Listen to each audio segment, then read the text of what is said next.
মেয়েটার লাশ একটা নির্জন রাস্তার মধ্যে পড়েছিল, আর একটা লোক মেয়েটার মৃতদেহটাকে টুকরো টুকরো করে কাটছিল। তাই আমি মেয়েটাকে তুলে নিয়ে এই মর্গে এসেছি। এই কথাগুলোই লোকটা বলছিল কাঁপতে কাঁপতে। মর্গ বা লাশ কাটা ঘরকে খুব ভয়ঙ্কর জায়গা বলা হয়। বলা হয় মৃতদের জগৎ আর জীবিতদের জগতের মধ্যে লাশ কাটা ঘর একটা দরজার মতো কাজ করে, এবং এই লাশ কাটা ঘরটার একটা মৃতদেহ রাখা ঠান্ডা ফ্রিজের মধ্যে সে অপেক্ষা করছিল। Hello and welcome to ASD story. অনেকদিন আগেকার একটা মৃতদেহ মর্গে এসে হঠাৎ জীবিত হয়ে উঠল। এক শয়তান তার ভেতরে বসবাস করত অনেক দিন ধরে। একটা লাশ কাটা ঘরে মৃতদেহের সাথে শয়তান কি করে আজ জানতে পারবে। একটা সেরা horror thriller ASD story presents the possession of Hannah grace. Movie শুরু হয়, দেখা যায় 15 বছরের একটা মেয়ে যার নাম হানা। তার শরীর একজন ভয়ঙ্কর শয়তান দখল করে নিয়েছে। দুজন তান্ত্রিক তার উপরে এক্সোরসিজম শুরু করে, মানে তারা চেষ্টা করছিল সেই শয়তানটাকে হানার শরীর থেকে বের করে দিতে। কিন্তু এই শয়তানটা এতটাই শক্তিশালী ছিল যে বারবার এক্সোরসিজম করার পরেও হানার শরীর সে কিছুতেই ছাড়তে চায় না। হানাকে বিছানায় বেঁধে রাখা ছিল। হঠাৎ তার ভেতরের শয়তান জেগে ওঠে, আর এক মুহূর্তের মধ্যে তাদের দুজনের মধ্যে একজনকে তুলে দেওয়ালের দিকে ছুঁড়ে মারে। এতটাই জোরে ছুঁড়ে মারে যে তার শরীরটা দেওয়ালে গেঁথে যায়। আরেকজনকে শূন্যে তুলে দেয়।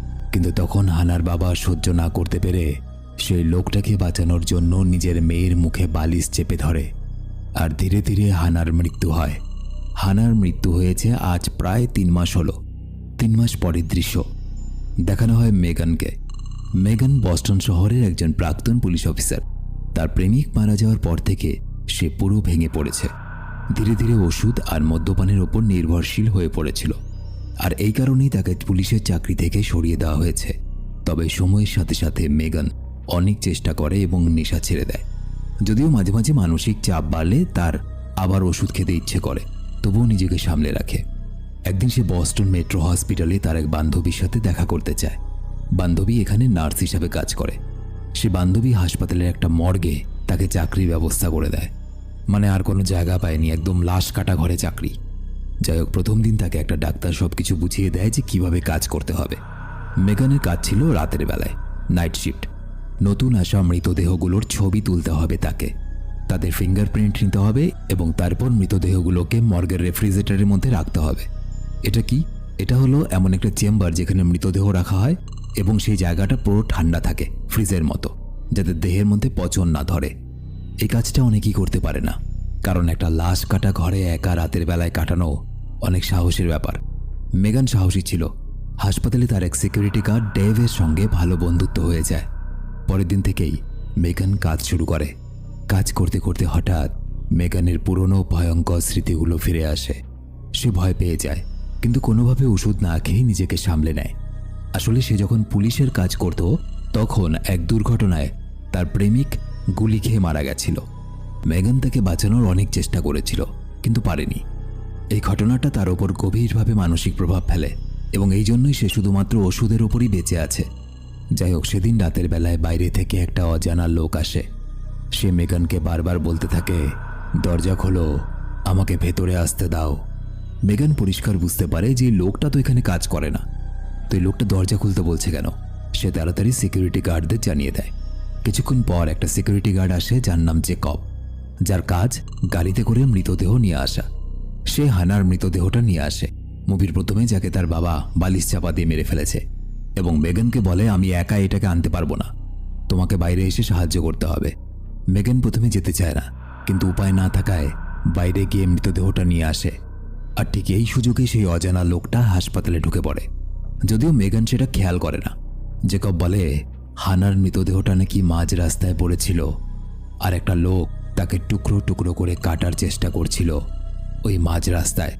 তার আগেই পুলিশ সেখানে পৌঁছে যায়, আর লোকটা পালিয়ে যায়। মেগান মৃতদেহটাকে এনে খুলে দেখে আর ভয় পেয়ে যায়, কারণ মৃতদেহটার অবস্থা খুবই খারাপ। শরীরের অর্ধেকটা পুড়ে গেছে, কোমর আর গলায় বড় বড় কাটা দাগ, আর পুরো শরীরে আঘাতের চিহ্ন। মেগান মর্গের ফ্রিজে ঢোকানোর আগে মৃতদেহটার ছবি তুলতে চায়, কিন্তু হঠাৎ তার কম্পিউটার খারাপ হয়ে যায়, ফলে সে হানার কোনো ছবি বা ফিঙ্গারপ্রিন্ট কিছুতেই ঠিকভাবে নিতে পারে না। শেষে মেগান মৃতদেহটা মর্গের চেম্বারে ঢোকাতে যায়।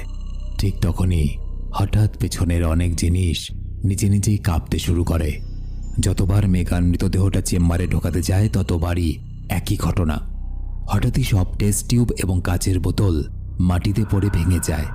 মেগান দৌড়ে কাজগুলো তুলতে যায়, কিন্তু তার হাত কেটে যায়। সে আগে হানার মৃতদেহটা চেম্বারের ভেতরে ঢুকিয়ে দেয়, কিন্তু তার হাত থেকে এক ফোঁটা রক্ত হানার গায়ে পড়ে যায়। সে যখন নিজের হাতে ব্যান্ডেজ করছে, হঠাৎ হানার চেম্বারের দরজাটা নিজে নিজেই খুলে যায়। মেগান ভালো করে বুঝতে পারে যে হেনা আসার পর থেকেই এই অদ্ভুত অলৌকিক ঘটনাগুলো ঘটে চলেছে। সে হাসপাতালের কম্পিউটারে হানা সম্পর্কে খোঁজ নিতে শুরু করে। সে দেখে হানার চোখের রং ছিল ব্রাউন, বাদামি। মেগান অবাক হয়ে যায়, কারণ সে যখন চেম্বার খুলে হানাকে দেখে তার চোখের রং ছিল নীল। কি করে সম্ভব? ঠিক তখনই হঠাৎ মৃতদেহ থেকে অসংখ্য মাছি উড়ে বেরোতে থাকে। মেগান ভয়ে কাঁপতে থাকে, কিন্তু কিছুক্ষণ পরে বুঝতে পারে এটা আসলে শুধুমাত্র একটা ভ্রম ছিল। মেগান একটু শান্ত হয়, কিন্তু এবার সে অনুভব করে তার আশেপাশে যেন কেউ আছে।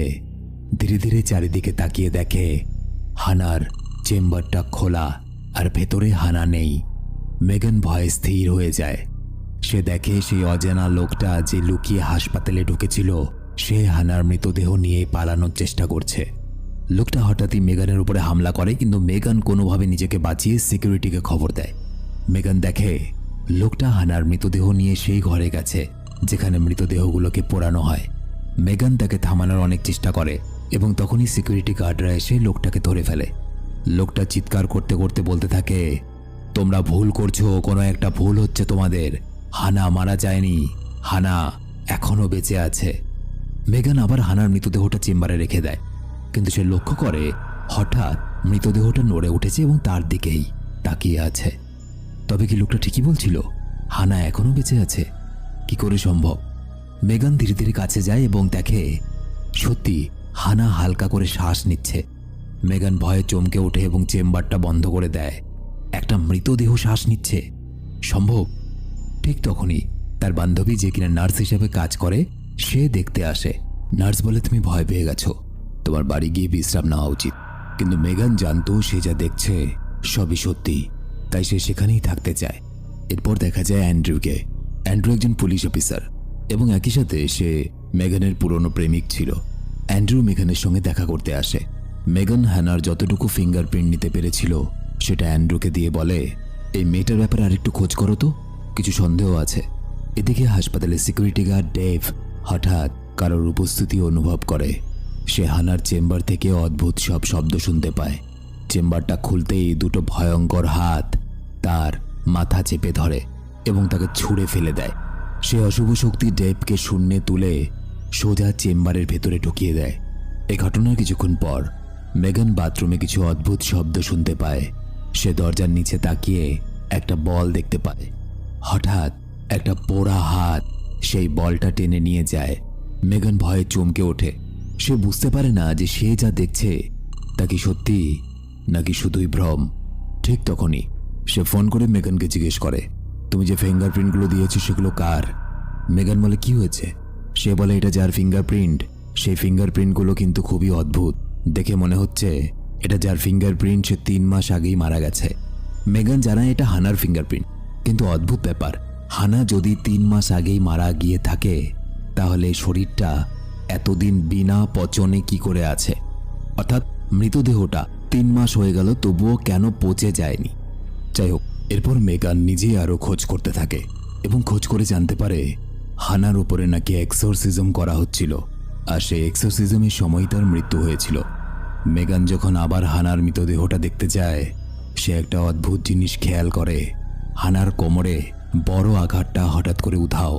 কি করে সম্ভব? পুরো ব্যাপারটা কি হয়েছে বোঝার জন্য মেগান সিসিটিভি ফুটেজ চেক করে। প্রথমে সবকিছু স্বাভাবিক লাগে, কিন্তু হঠাৎ এক জায়গায় খুব হালকা একটা ছায়া দেখা যায়। সে তার নার্স বান্ধবীকে ডেকে দেখায় এবং সবকিছু বোঝানোর চেষ্টা করে যে এই লাশ কাটা ঘরে কিছু তো অস্বাভাবিক আছে। কিন্তু তার বান্ধবী কিছুই বিশ্বাস করে না। ওই যে একটা কথা আছে, ভূত প্রেত পিশাচ, যে দেখেছে বিশ্বাস করে, যে দেখেনি তার কাছে কল্পনা। তার বান্ধবী উল্টো বলে, তুমি হয়তো ডিপ্রেশনের ওষুধ খেয়েছো, তাই এইসব ভুলভাল দেখছো, মানে হ্যালুসিনেট বা কল্পনা করছো। সে মেগানকে শান্ত হতে বলে সেখান থেকে চলে যায়। কিন্তু কিছুক্ষণ পর সেই নার্সেরই মনে হতে থাকে যেন তার আশেপাশে কেউ আছে। সে ধীরে ধীরে একটা ঘরে গিয়ে দেখে একটা ভয়ঙ্কর দানবের মতো চেহারা, যেটা আর কেউ নয়, হানার মৃতদেহ। নার্স পরিষ্কার বুঝতে পারে যে মেগান সত্যি সত্যি সবকিছু বলছিল। নার্স নিজের প্রাণ বাঁচানোর জন্য দৌড়তে থাকে এবং একসময় ছাদে পালিয়ে যায়। কিন্তু হানার মৃতদেহ সেখানেও পৌঁছে যায়। হানার শরীরে থাকা শয়তান এতটাই শক্তিশালী হয়ে উঠেছিল যে সে নার্সকে শূন্যে তুলে তার হাত পা বেঁকিয়ে সেখানেই মেরে ফেলে। আসলে হানার ভিতরে সেই শয়তান একে একে মানুষ মেরে নিজেকে আরও বেশি শক্তিশালী করে তুলছিল। এটা বিভিন্ন ধর্মে বিভিন্ন পুরানো গ্রন্থের মধ্যেও লেখা আছে। শয়তান নিজেকে শক্তিশালী করার জন্য মানুষকে মেরে তার আত্মা নিজের বশে করে নেয়। হয়তো এরকমই কিছু হচ্ছিল। আর এই কারণেই দেবকে মারার পর তার কোমরের আঘাতটা নিজে থেকেই সেরে গেছিল, কারণ দেবকে সে মেরেছিল এবং তার আত্মাকে সে নিজের মধ্যে নিয়ে আসে এবং এইভাবে সে কোমরের মধ্য থেকে নিজের আঘাতটাকে সারিয়ে ফেলে, কারণ সে শক্তিশালী হয়েছে আগের থেকে। অন্যদিকে সিকিউরিটি গার্ড জেকব আরেকটা মৃতদেহ নিয়ে আসে। মেগান জেকবকে হানার শরীরটা দেখিয়ে জিজ্ঞেস করে, তুমি কোমরের মধ্যে ওই আঘাতটা দেখেছিলে না? ওর কোমরে একটা বড় আঘাত ছিল। জেকব অবাক হয়ে বলে, হ্যাঁ, কিন্তু সেটা কোথায় গেল? জেকবকে সবকিছু বলে মেগান। সবকিছু শোনার পর জেকব মেগানকে সাবধানে থাকতে বলে চলে যায়। এরপর মেগান যখন অ্যান্ড্রুর সাথে ফোনে কথা বলছিল, ঠিক তখনই দেখা যায় পেছন থেকে হানার শরীরটা ধীরে ধীরে লিফটের ভেতরে ঢুকে পড়ছে। হানার শরীরে থাকা শয়তান এবার জেকবকে মারার উদ্দেশ্যে এগোচ্ছে। জেকবের গাড়িটা হঠাৎ নিজে নিজেই থেমে যায় আর সে আশেপাশে এক ভয়ঙ্কর অস্বাভাবিক পরিবেশ অনুভব করতে শুরু করে। সে বুঝতে পারে যে সামনের আশেপাশে কিছু তো একটা অশুভ ঘটতে চলেছে। ওদিকে মেগান সিসিটিভিতে দৃশ্যটা দেখে, যেখানে হানার মৃতদেহটা লিফটের মধ্যে ঢুকছিল। সে তাড়াতাড়ি জেকবকে বাঁচাতে যায়। এর দিকে হানা ভয়ঙ্করভাবে জেকবকে মেরে ফেলে। অন্যদিকে মেগান যখন জেকবকে খুঁজছে, তখনই হঠাৎ পিছন থেকে সেই অজানা লোকটা মেগানকে ধরে ফেলে এবং কাঁদতে কাঁদতে বলে, ওই মেয়েটার মধ্যে শয়তান আছে, কিন্তু আমি কি করে ভুলে যাই যে ও আমার মেয়ে, ও তো আমার নিজের সন্তান। কথাটা শুনে মেগান অবাক হয়ে যায়। লোকটা বলে, হানা একসময় ডিপ্রেশনে ভুগত, কিন্তু ধীরে ধীরে এক শয়তান তার শরীরকে নিয়ন্ত্রণে নিয়ে নেয়। আর সেই শয়তান যখন হানার শরীরটা নিয়ন্ত্রণে নিত, তখন তার চোখের রং বদলে যেত এবং এই কারণেই সেই পিশাচ বা সেই আত্মাকে হানার শরীর থেকে বের করার জন্যই তার ওপরে তন্ত্রমন্ত্র করা হতো বা এক্সরসিজম করা হতো। সে আরও বলে, শেষবার যখন এক্সরসিজম করা হচ্ছিল, আমি অন্য একজনকে বাঁচাতে গিয়ে আমার নিজের মেয়েকেই মেরে ফেলেছিলাম বালিশ চাপা দিয়ে, কিন্তু তবুও শয়তানটা তার শরীর ছাড়েনি এবং হানার শরীরটা যখন আমি কবর দেই, সেই কবর থেকে লাশটা উধাও হয়ে যায়। তাই এখন হানার শরীরটাকে ধ্বংস করার একটাই উপায়, আগুনে পুড়িয়ে ফেলো। মেগান আর হানার বাবা মিলে হানাকে আগুনে পোড়ানোর চেষ্টা করে, কিন্তু হঠাৎ হানার শরীর জেগে ওঠে এবং মেগানকে ধরে ফেলে। সে হিংস্রভাবে মেগানকে মারার চেষ্টা করতে থাকে। হানার বাবা মেগানকে বাঁচাতে গিয়ে তার সঙ্গে লড়াই শুরু করে। শুরু হয় এক মানুষের সঙ্গে এক পিশাচ প্রেতাত্মার লড়াই। কিন্তু হানা নিজের বাবাকে আগুনে ফেলে দেয় এবং ধীরে ধীরে মেগানের দিকে এগিয়ে আসে। মেগানের শ্বাস নিতে কষ্ট হতে থাকে, সে আর পালাতে পারছে না। হানা তার ওপর চেপে বসে। মেগান ভয়ে অজ্ঞান হয়ে যায়। জ্ঞান ফেরার পর সে দেখে সে মর্গের, অর্থাৎ ওই লাশ কাটা ঘরের একটা চেম্বারের ভেতরে বন্দি। একটা জ্যান্ত মানুষকে হানার ভেতরে থাকা শয়তানটা চেম্বারের মধ্যে ভর্তি করে দিয়েছে। চারিদিকে মৃতদেহ দেখে মেগান হতভম্ব হয়ে যায়। সে কোনোভাবে ধাক্কা মেরে চেম্বারটা থেকে বেরিয়ে আসে। ঠিক তখনই অ্যান্ড্রু সেখানে পৌঁছে যায়। ওদিকে দেখা যায় হানার মৃতদেহ দেওয়াল বেয়ে আস্তে আস্তে নেমে আসছে, আর এখন সে আগের থেকেও বেশি শক্তিশালী। সে অ্যান্ড্রুকে শূন্যে তুলে ফেলে, কিন্তু মেগান আর এবার ভয় পায় না, কারণ সে সন্ধ্যাবেলা থেকে একের পর এক জিনিস দেখতে দেখতে তার মধ্যে একটা মানসিক শক্তি চলে আসছে। এখন সে আর শয়তানকে ভয় পায় না। সে হানাকে গুলি করে অজ্ঞান করে দেয় এবং অ্যান্ড্রুকে বাঁচায়, এবং তারপর মেগান একাই হানার মৃতদেহটাকে আগুনে পোড়াতে নিয়ে যায়। হানা ধীরে ধীরে আগুনে জ্বলতে শুরু করে, কিন্তু হঠাৎ হানার মধ্যে সেই শয়তানটার জ্ঞান ফিরে আসে এবং মেগানকে টেনে নেওয়ার চেষ্টা করে। মেগান কোনোভাবে নিজেকে বাঁচিয়ে হানাকে পুরোপুরি আগুনের মধ্যে ঠেলে দেয় এবং শেষ পর্যন্ত পুলিশ এসে মেগানকে উদ্ধার করে নিয়ে যায়। এই ঘটনার 2 মাস কেটে গেছে। মেগান আগের থেকে অনেকটাই সুস্থ। শেষ দৃশ্যে দেখা যায় একটা মাছি এসে আয়নায় বসেছে মেগান একটুও না ভেবে মাছিটাকে মেরে ফেলে আর বলে, এবার আমাকে কেউ থামাতে পারবে না। মুভিটা এখানেই শেষ হয়ে যায়। কিন্তু মেগান এই কথাটা কেন বলল? মেগান এই কথাটা এই জন্যই বলল, শেষবারের মতো সে যখন হানাকে ধাক্কা দিয়ে আগুনে ফেলছিল, হতে পারে তার ভেতরের শয়তান মেগানের শরীরের ভেতরে চলে এসেছে, এবং এই কারণেই সাধারণ একটা মাছিকে সে মেরে ফেলে এই কথাটা বলছে, এবার আমাকে কেউ থামাতে পারবে না। কারণ তখন তো মেগান তাকে থামিয়েছিল, কিন্তু এবার তাকে কে থামাবে? এবং এই মুভিটা এখানেই শেষ হয়ে যায়। আর যারা আমার নতুন চ্যানেলটা, মানে যেখানে আমি সত্যিকারের ভৌতিক ঘটনা নিয়ে ভিডিও বানাই বা আরও ইন্টারেস্টিং ভিডিওস বানাই ওখানে, তো সেই চ্যানেলটা যারা দেখতে চাও, দেখো তোমাদের চোখের সামনে দুটো ভিডিও চলে এসেছে, এখানে ক্লিক করে দেখতে পারো। ভূত প্রেত পিশাচ নিয়ে আমি অনেক মুভি এক্সপ্লেন করি। তোমাদের কারোর সাথে এরকম কখনো কি হয়েছে, কোনো একটা অলৌকিক ব্যাপার বা কোনো ভৌতিক ব্যাপার? অবশ্যই কমেন্টে লিখে জানিও, সবার সাথে শেয়ার করে। তো ভিডিও ভালো লেগে থাকলে ভিডিওতে একটা লাইক করে বন্ধুদেরকে শেয়ার করে দিও। তোমরা যারা আমার সাথে সরাসরি কথা বলতে চাও, আমার ফেসবুক, ইনস্টাগ্রাম আইডি এই ভিডিওর নিচে ডেসক্রিপশনে দেওয়া আছে। দেখা হচ্ছে পরের ভিডিওতে। ততদিন সবাই খুব ভালো থাকো, অন্যকে সাহায্য করো।